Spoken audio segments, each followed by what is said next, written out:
Pemerintah Provinsi Bali resmi memberlakukan kebijakan Work from Home atau WFH bagi aparatur sipil negara setiap hari Jumat mulai tanggal 10 April 2026. Kebijakan ini menjadi bagian dari transformasi budaya kerja ASN berbasis digital, sekaligus upaya efisiensi energi dan anggaran. Beginilah suasana perkantoran di lingkungan kantor Gubernur Bali Renon Denpasar yang biasanya ramai kendaraan kini tampak lengang. Kepala Badan Kepegawaian dan Pengembangan Sumber Daya Manusia BKPSDM Provinsi Bali Wayan Budiase menyatakan kebijakan ini merupakan tindak lanjut dari Surat Edaran Gubernur Bali Nomor 8 Tahun 2026 tentang transformasi budaya kerja ASN.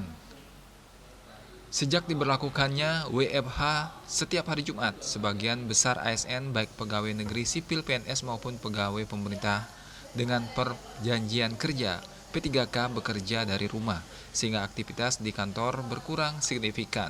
Kebijakan ini juga merupakan tindak lanjut dari arahan pemerintah pusat terkait transformasi sistem kerja ASN. Dalam pelaksanaannya, Pemprov Bali telah menyiapkan petunjuk teknis mulai dari pola kerja hingga sistem absensi berbasis digital.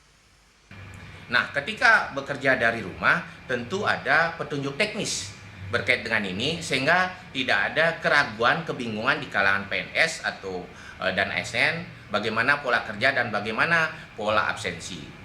Kami sampaikan bahwasanya dari surat edaran ini kami sudah terbitkan juga surat yang ditujukan kepada seluruh perangkat daerah dan menjadi pedoman bagi seluruh ASN di lingkungan Pemprov Bali dalam melaksanakan WFH.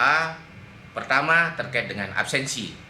Mereka wajib melaksanakan absensi dari rumah domisili masing-masing yang tercatat dalam sistem informasi kepegawaian masing-masing. Mereka tidak bisa melaksanakan absensi dari luar rumah bagi yang memang bertugas melalui WFH. Meski sebagian besar ASN bekerja dari rumah, sejumlah layanan publik tetap berjalan normal. Pegawai yang bertugas di sektor pelayanan langsung seperti rumah sakit, perizinan, pendidikan, hingga pelayanan pajak di Samsat tetap bekerja dari kantor. Pemerintah Provinsi Bali menegaskan ASN yang tidak disiplin selama WFH akan dikenai sanksi tegas, mulai dari teguran hingga pemotongan tambahan penghasilan pegawai atau TPP, bahkan bisa berujung pada sanksi disiplin berat.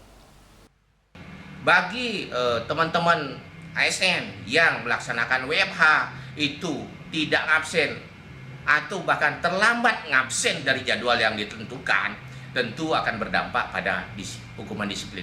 Bagaimana bentuknya? Banyak. Ada bentuknya dalam hukuman disiplin rendah, disiplin sedang maupun disiplin berat. Bagaimana yang paling faktual? Mereka yang terlambat ngabsen tentu akan berpengaruh pada penerimaan take home pay berupa TPP-nya tentu saja akan berkurang. Maka harapan saya kepada teman-teman ASN yang melaksanakan WFH pada hari Jumat, laksanakan dengan baik. Untuk memastikan kinerja tetap optimal selain absensi, ASN juga diwajibkan menyampaikan laporan kinerja harian melalui aplikasi Sistem Informasi Kinerja Pegawai Online, SIKEPO. Selain meningkatkan fleksibilitas kerja, kebijakan ini juga diharapkan mampu menekan penggunaan listrik, air, dan biaya operasional kantor. Winata, Bali TV.